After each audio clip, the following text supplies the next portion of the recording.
Good afternoon, good evening, good morning, whatever time it is. Thank you all for tuning in to your daily dose of donkey with Ginger. I'm your host, the Viking Donkey, and I will be doing it solo today for our sports talk. So, as many of you know, we've been focusing a lot on the quarterback recently. The end of the season didn't have much Steelers stuff, so we focused on games of other teams. The Super Bowl came and happened. Free agency's about to hit, but no one knows what to expect because, let's be honest, no one knows what the salary cap's going to be, so how do you do anything? But first, I'd like to start off with some sad news. Heard about the passing of Vincent Jackson. And I mean, just sucks. He was a good dude. He was a guy who was Walter Payton Man of the Year nominee multiple times, and all because of his work with the military. He was really good about it. He was a military brat, meaning he was the kid of a military member, and he went out and did a lot of good things out there helping. Sad to see his passing. I mean, chronic alcoholism was a contributing factor. Sad to see. He also was dealing with some CTE problems, I think they said, which is, man, you play that sport. These guys are soldiers. They go out there, they put their bodies on the line, and it's showing more and more the effects that this high contact's having on a lot of these guys, and it's just sad to see that stuff happen. But anyway, I thought what we would continue with this week is kind of what we ended on last week, which is this talk of first round quarterbacks. And my main focus was the last 5 years of the draft and how well those guys are working for their current team. But with the trade that just happened of Carson Wentz, which, by the way, we need to get into that first. How about Carson Wentz going to the Colts for a third and a second rounder? I believe it's a third this year and a second rounder next year that could turn into a first if they decide they're going to play him over 70% of the snaps if they make the playoffs in Indianapolis, or 75% of the snaps anyway. And that leads to a weird thing. If you're the Colts next year and say you're at the game right before you reach the 75% mark and you're right on the bubble, do you just not play Carson Wentz even if he's playing pretty good for you, just so you can keep that first round draft pick and only give away a second? Because I believe that's what the trade is. Maybe that's how it was first reported. Maybe it's not the way it is now. But if that's the case, that really is interesting. Because if you're the Colts, is it worth being a fringe playoff team to lose a first round draft pick? Because it seems like trading for Wentz, you're going for more long term. Because that deal he has is a huge deal, and you're going to pay him a lot of money, nowhere near the $30 million dead dollars that are on the Eagles this year, but whatever. And I mean, I don't really know who wins that trade, because it's your view of Carson Wentz. Do you think Carson Wentz is the dude who has absolutely struggled mightily in Philly, and Philly made the right decision moving on now?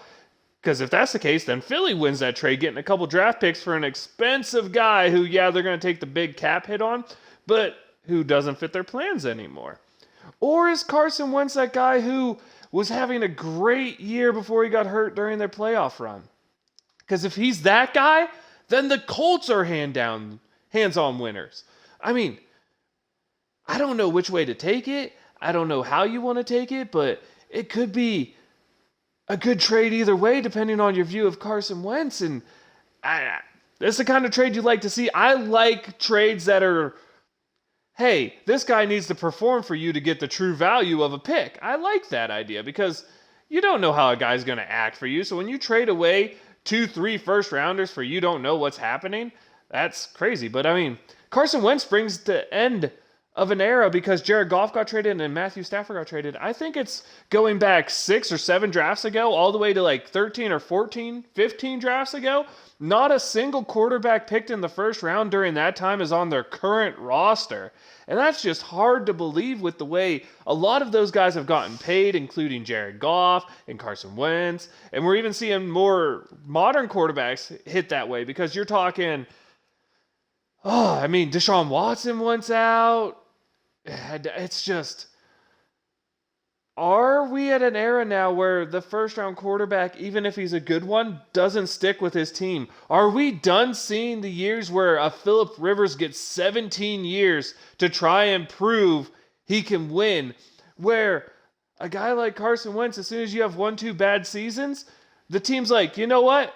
we're moving on. And maybe not even bad season, maybe an injury-prone season, maybe a season where, honestly, you're throwing to dudes who are undrafted guys or college quarterbacks because your team doesn't want to surround you with weapons who can stay healthy. I mean, Alshon Jeffrey was hurt all the time. Are we in an era, though, now where what I'm trying to say about drafting this first-round quarterback is that you would draft him and then you pay him, and then if it doesn't work, you trade him and take a huge hit and rebuild? Are we going towards tanking? Are we doing the MLB thing? The MLB small market version? The Tampa Bay Rays, the Oakland Athletics, the Texas Ranger version? The even Houston Astros for that matter. Are we going to tanking football where you're willing to hurt for a year or two to get those high draft picks and get that high talent and have a lot of cap space from cap carryover where maybe you don't spend your whole allotment so you keep as much money as possible so you can end up buying out the free agent market like San Francisco did when they went to the Super Bowl, like Cleveland's done the last couple years because of huge carryover and a bunch of rookie contracts? Are we looking now where maybe you don't need a franchise quarterback, you just need a good quarterback to build a big roster to make a run?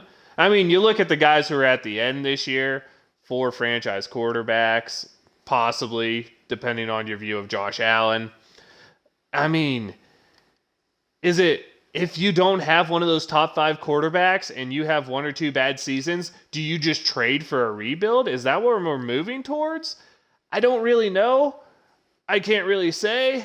I know I'm a Steelers fan and I see a couple good, intriguing young quarterbacks on the roster, but I'm still at the same spot where I'm like, hey, Ben, what are you doing? Because everyone knows our offseason's waiting there. But, I mean, I just can't get over the pure opposites the last 5 years have shown compared to the now essentially 10 years before it, where none of those first rounders are with their team, whereas the other ones, almost all the first rounders who are with their teams are starting and doing really good, and then there's like 1, 2, or 3 who didn't cut it at all, like Josh Rosen or Dwayne Haskins, who are now on their second or third team, really looking at maybe a last chance for quarterbacks who've only been in the league 3 years. It's nutty. But that brings me to, I heard some news about the Steelers, how it might not just be all about Ben. I was hearing stories that even if Ben wants back, do the Steelers really want him back? And I mean, we're all playing on hearsay here, but it sounds to me like the Steelers are making the right decision, which is, do we keep Ben if it's a detriment to everything else? Because is Ben really a big upgrade over what we have behind him? I don't know. All I know is if Ben's willing to play at the vet minimum, there's almost no reason in my mind not to take him back then. But my biggest question, and I said it before, is Ben willing to come back at not big money? And 2, are the Steelers willing to bench Ben if it proves he's not the best option? Because to me, that's the biggest deal. We're looking at free agency. We're coming down. We could take a quick peek into who the Steelers have coming up, which is almost their whole defense. I mean, oh gosh. And we don't know the cap number. A lot of people are now saying it's at 180. All I have to say is I hope all these people, the NFL, finds a way to make these TV companies pay huge buku dollars, because if they do, the salary cap will be bigger. And who knows, if the Steelers can get the cap to 195, we might even be able to bring back some talented players. And specifically, I'm looking at Bud Dupree because, man, free agency, he's the one I think you have to have. And if you can't get him, what can you fill in? Who can you get out there? Because the only other guy I really would look at replacing him with is someone like Shaq Barrett, but he's going to cost even more money than Bud Dupree because he went out and proved it on a Super Bowl winner. It's crazy. I mean, we might be hoping Dan McCullers re-signs the way the cap's looking right now. And the way we can't figure out the quarterback situation, but the Steelers need to do it. We need to figure out the quarterback situation. That's the first thing. Steeler talk, man, it's all about when is Ben going to make a decision and when are the Steelers going to make a decision about Ben? Because we can't be sitting here 3, 4, 5 months from now going, what do we need to do? Because we need to be out there making plays. We need to be out there talking to free agents. We need to be out there figuring out, are we going to have the cap room to make a play at a Bud Dupree? And if so, should we try to talk to him before he hits the open market? Because who knows what the market's going to play? Who knows any of these teams who have big money and feel they're a pass rusher away? But honestly, who knows who's going to have cap money? The way quarterbacks are getting traded and dead money showing up this year. Oh my goodness gracious, there's going to be dead money all over the place. I mean, the Rams are taking a huge cap hit. The Eagles are taking a huge cap hit. I don't think Detroit has much of a cap hit because they already paid most of the bonus to Stafford because he is approaching the end of that contract, I believe. But who knows? And then, is there a world where the Steelers make a play at a quarterback who's on one of these older deals that, hey, you know what? The team decided it's time to move on. Like, say, Ben calls it quits, but the Steelers feel, no, we need to push right now. We need to play right now. And who knows? Could you go all in on another guy? Is there a free agent out there? I'm hearing that you're not going to really get either of those quarterbacks out of Oakland, which kind of sucks because either one of them would be kind of a fun thing to add as a, well, not really either one. I wouldn't want to pay Derek Carr what he's owed. But Mariota would be a fun one to see. I mean, maybe we make a talk and see if Jacoby Brissett's willing to come over for a year. Tyrod Taylor. You get these more athletic quarterbacks who fit more of the Matt Canada, want to do a lot of motion, want to do a little jet sweep with the quarterback, faking and going out on a naked bootleg, do these little shuffle passes. Maybe we start building the personnel towards Matt Canada, because as of right now, we're not building the personnel any direction, but the personnel on our team are not Matt Canada-based personnel. Unless you're talking McFarland at running back, a lot of these guys are not Matt Canada-based personnel. We don't have those overly athletic two-way tight ends. And that's nothing against Ebron, and Ebron might be gone for all that we know based off the cap hit he's going to take. But we have to start moving somewhere, and this Ben thing's getting old. I mean, we're into February, almost March, and we're still talking about what are the Steelers doing while all these other teams are making the quarterback moves. They're, hey, we're moving this way, hey, we're moving that way, and the Steelers are just stuck waiting. Do we know which way we're going to move? No, because we're trying to figure out, are we still going to try to cater an offense to an aging Ben Roethlisberger? Or are we going to move the offense in a younger direction? And then is that younger direction going to be to Matt Canada's more athletic quarterback, a la maybe a Dwayne Haskins who's not overly athletic but is more athletic than a Mason Rudolph? Or are we going to try to make this more of a pocket passing blend with Matt Canada with a Mason Rudolph who can still move a little bit? Isn't a statue, but it is in no means a guy who's going to run for 50 yards a game. He's not going to go out there and, honestly, he's probably a lot less productive of a runner than Baker Mayfield, and that's saying something because, I'll be honest with you, Baker's not the most productive runner out there. And do we make a move at a J.J. Watt? Do we free up cap space? I mean, I know the Rooney said out there, we are not in a situation where we're even considering a rebuild. I mean, okay, I hear you, but should we be? And I only say that purely because right now the Steelers don't look as if they have the most talent from top to bottom in this division. We're losing a lot of players. And the question becomes, when you're losing a lot of players, should we just make the rebuild happen now and lose these players because they're going to be high-dollar people and realize we have the chance to gain potentially 4 compensatory draft picks and honestly 2 or 3 in the 3rd, 4th round range. So you're talking big value compensatory draft picks because the way the cap's hitting us, the players we're going to lose. Do we just go ahead and say, hey, you know what? We're going to sign veterans at vet minimum contracts because they won't end up costing us against against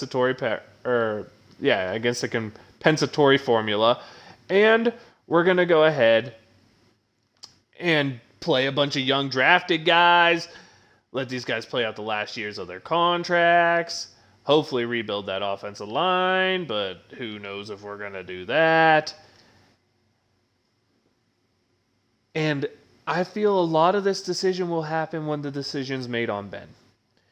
And I'm glad it sounds more and more like the Steelers are not just going to openly give Ben a blank check to be the decision.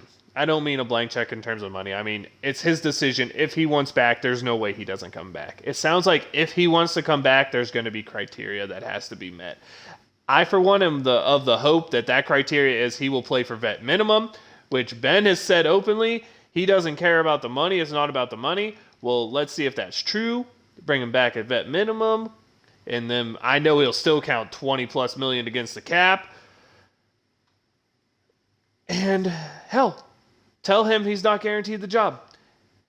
Let's see an open competition. Let's see what happens. Let's bring in some talent out there. And I've heard all sorts of weird rumors about all sorts of weird stuff. But I, for one, think this team is talented enough at the skill position that you do not need to bring in a veteran to compete for starting. I believe you need to bring in a veteran running back who knows how to get things done, who's been a professional, who just can show the guys how to do it. I mean, you're talking Jericho Cotchery type of guy, a guy who's past his prime, can still get it done a little bit, but maybe isn't going to command a lot of money. And I don't know who you have out there to fill those type of voids. I've heard Danny Amendola's name mentioned.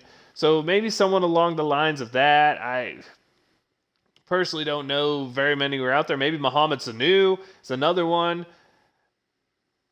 But there has to be some veteran leadership added, whether or not this is a rebuild. I think the playing time should go to all the young guys, which is why you don't want to sign a big-time veteran who's going to be like just upset if he's not out there playing. You want a guy who's okay with being the fourth, fifth option. You want a guy who's going to go out there and show Deontay Johnson and Chase Claypool. And oh my gosh, why am I forgetting? James Washington. Someone who's going to show all of those guys the proper way to do things, the proper way to get things done, the proper way to be a professional. Because if you've watched the Steelers recently, and I don't know, it's end of the seasons have been terrible. Is that because the locker room starts getting terrible? Is that because the locker room starts getting toxic? Is that just because these guys are worn down? Is that because they're just not there mentally? I can't tell you because I'm not there, but the changes seem to be these last few ones when it's been a late season collapse and all that. It really just seems to be like there just isn't a veteran voice, a veteran leadership, someone owning it out there. And if you watched our last playoff game against Cleveland, and I know me and Gingy talked about it, so hopefully whenever he gets back here, he sees this and tell me his view on it. But I said it just looked like the team didn't care. It didn't seem like there was fire. It didn't seem like there was emotion. It just didn't seem like there was leadership to let people know, hey, we're not playing good. This isn't acceptable. We need to get out there and step it up. It just seemed like, honestly, and I know they came back and they played well towards the end, but it just seemed like it was a team that was accepted of their fate. It didn't seem like anyone was out there pushing it. It just, I'm going to not lie, it just seemed like a team that didn't have leadership. And I don't know who's to blame for that. I mean, clearly, Mike Tomlin gets a lot of the blame for that. But coordinators need to be in there. Players need to be in there. I feel like this is becoming dysfunctional.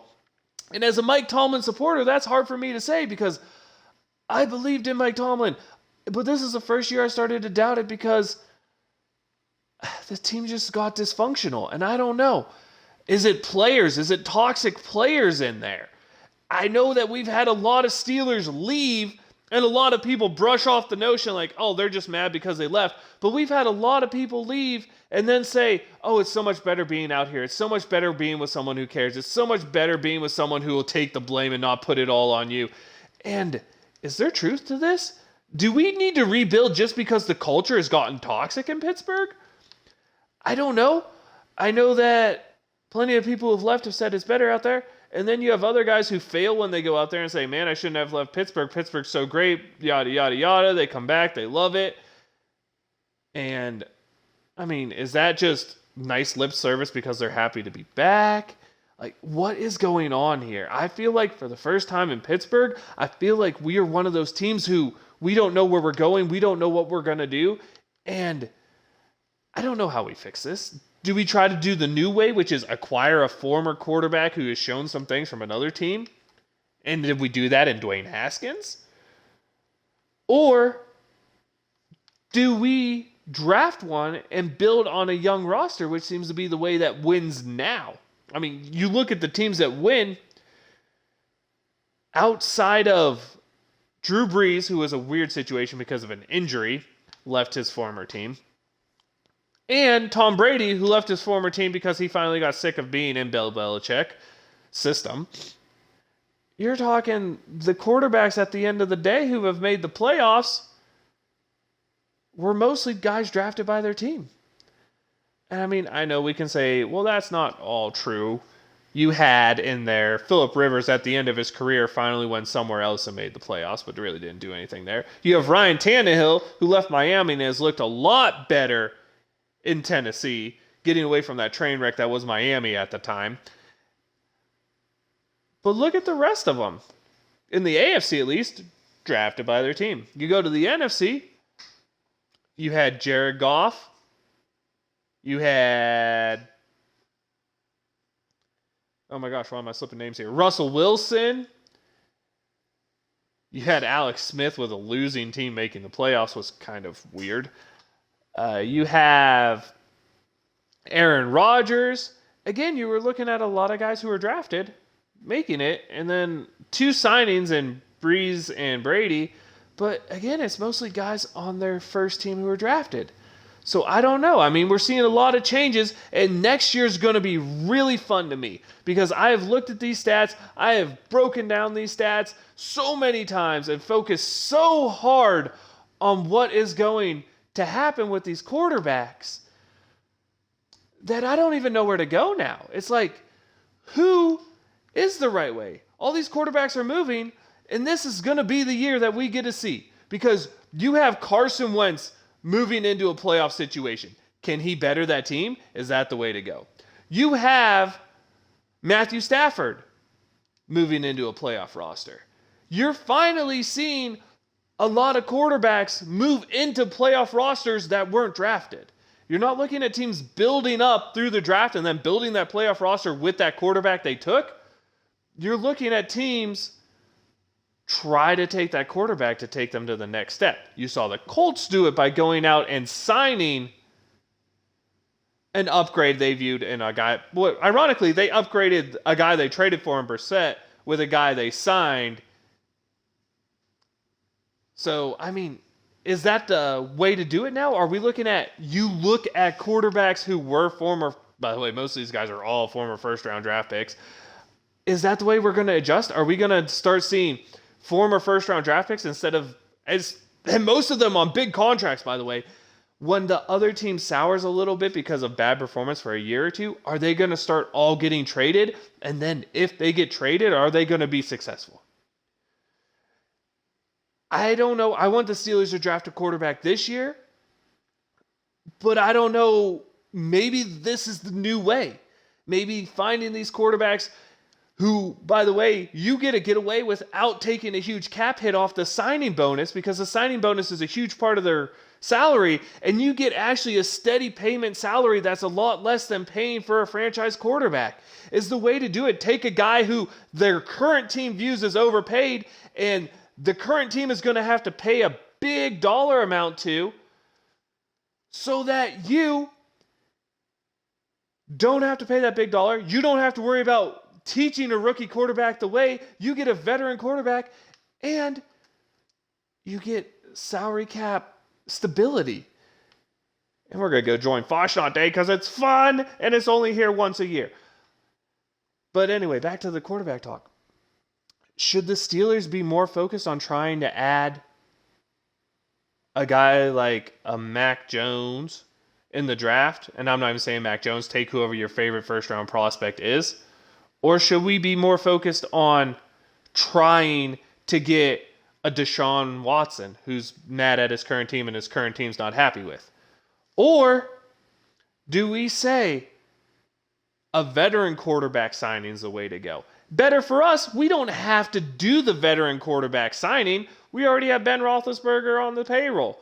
Or do you go try to take a one hit with a Phillip Rivers on a huge contract? Do you take a one hit on a Tom Brady on a big contract? My answer to that one is hell yeah. But we're not going to get Tom Brady, let's be honest. But is there a quarterback who's a veteran right now that's a one hit you could take? Is Aaron Rodgers really pissed at Green Bay? Can you make the cap room to take on one of these bigger values? Or should the rebuild start? And if you take the cap hit for one of these bigger values, is your team around them going to be good enough to support them? Are you going to be able to bring back Bud Dupree, Mike Hilton, Cam Sutton, Juju Smith-Schuster, Zach Banner even? Are you going to be able to find the talent level needed to surround a non-franchise guy to be a winner? Like maybe a Carson Wentz or a Jared Goff, because those are the two that I can think of most recently who have fallen out of the franchise quarterback realm and have fallen into the he can play realm. Is there another one of those to be found? Is someone else shopping a quarterback we don't know about? What's going on with Dak Prescott in Dallas? Do you want to take a one-shot filler on an Alex Smith? I mean, these are all the questions, but to me, the hardest part about this is we don't get to start trying to figure out what we want the answer to be. What Colbert, what Tomlin, what Matt Canada want the answer to be, because we're still trying to figure out what we want the answer to be about Ben. And yes, that is the important thing, but at some point we have to make this decision. I don't know who's making it. I don't know who's stalling it. But as a Steelers fan right here, right now, it's getting hard to wait for this because you're seeing other options go away. And if you're on the camp that we still can compete and we need to compete right now because we still also have a bunch of aging vets who right now is the time to push. Maybe go all in this year and then start a full teardown next year. And I'm not totally against that either. But I'm afraid to do a full in this year, you have to extend contracts into next year, which makes the rebuild even harder. So who do we get? How do we get them? Is this trading the quarterback the new meta? Is the trading of the quarterback in their second contract the new way to get stuff done? Or is the draft still the premier way to find quarterback talent? Specifically, the first round in the draft, because we all know it's hard to find talent outside of the first round. You're not going to find a Russell Wilson all the time. And even him, he's not the... What, do you like my mask? Cool. He's not the greatest of the greats right now. He's struggling a little bit. I mean, he's making the playoffs, but when was the last time they felt like a real competitor in the playoffs? I mean, I miss Beast Mode. That was fun. And these are all questions we have to get answers to. What are we going to do about the running game?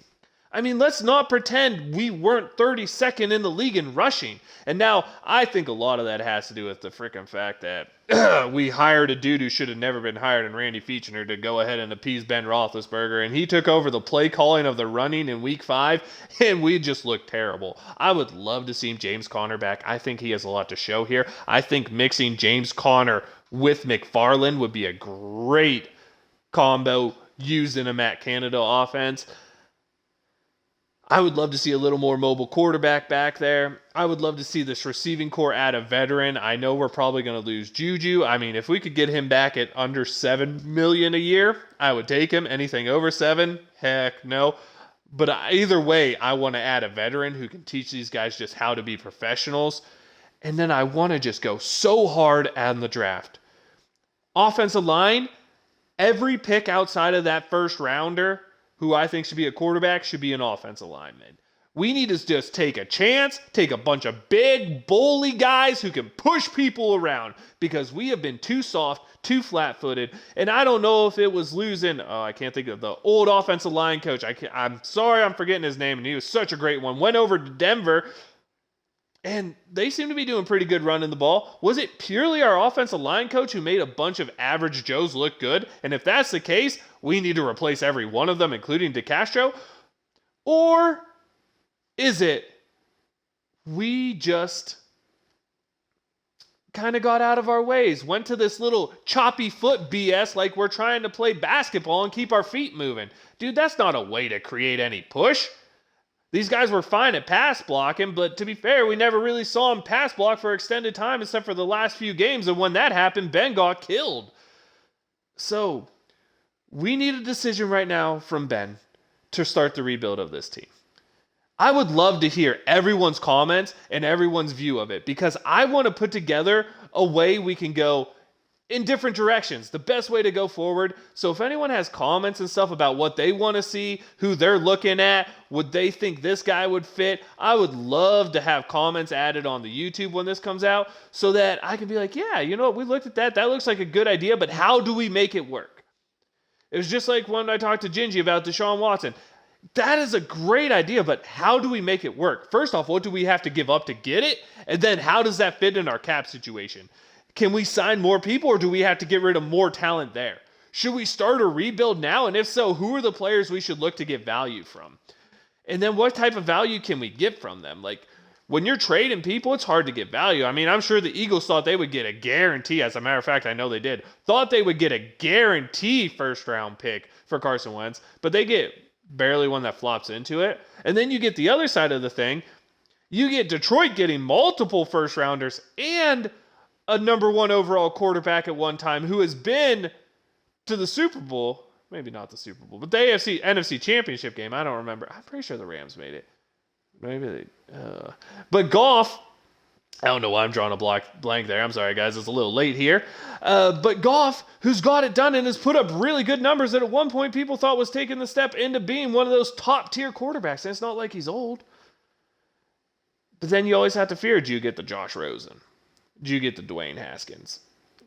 And I don't know. It's weird. It's a weird situation. This is a weird feeling as a Steelers fan because I haven't felt this way in a long time. Like, I felt we needed to move on from Ben, but I didn't think it was like... I didn't feel like the Steelers were stuck in an identity crisis for any of the past times. We clearly were an offensive football team that used to be a defensive football team. And then our defense started getting good, and our offense just is falling off a cliff. It's like, what are we now? And our defense is about to lose a bunch of players. So are they going to be the same defense? We're about to lose a bunch of players on offense. Are we going to be the same offense? I mean, I feel like we're stuck in an identity crisis, and I would love to know what everybody else feels about this, because I would love to see other perspectives and feel the opinions come in that we could change things up and make it work or whatever. And so if you have anything, please let me know. It's a good time to get to our shout-outs, and unfortunately it's just me, so I'll give my shout-out. And my shout-out is all you power workers out there, all you people who were putting in the little work in Texas when all that shit was going down. Man, my hat's off to all of y'all, because that's crazy. I saw those polls. I saw you out there working. You know what? Not even just in Texas. Anyone who's a pole worker out there, and I don't mean that as in the strip poles, I mean that as in the electrical poles. Hell, even if you're in the strip pole worker, you know what? You're making people happy. Shout out to all of y'all who are doing the little things to keep this country going when all the bigwigs decide to just run off and take a vacation because they can't handle the cold.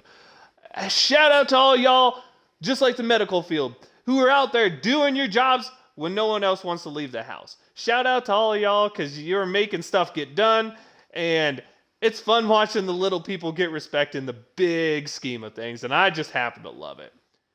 And I ain't got Gingy here to do it, but I'm going to try my best. Steeler Nation is a trying time for us, but you know what? We're devoted. We love it.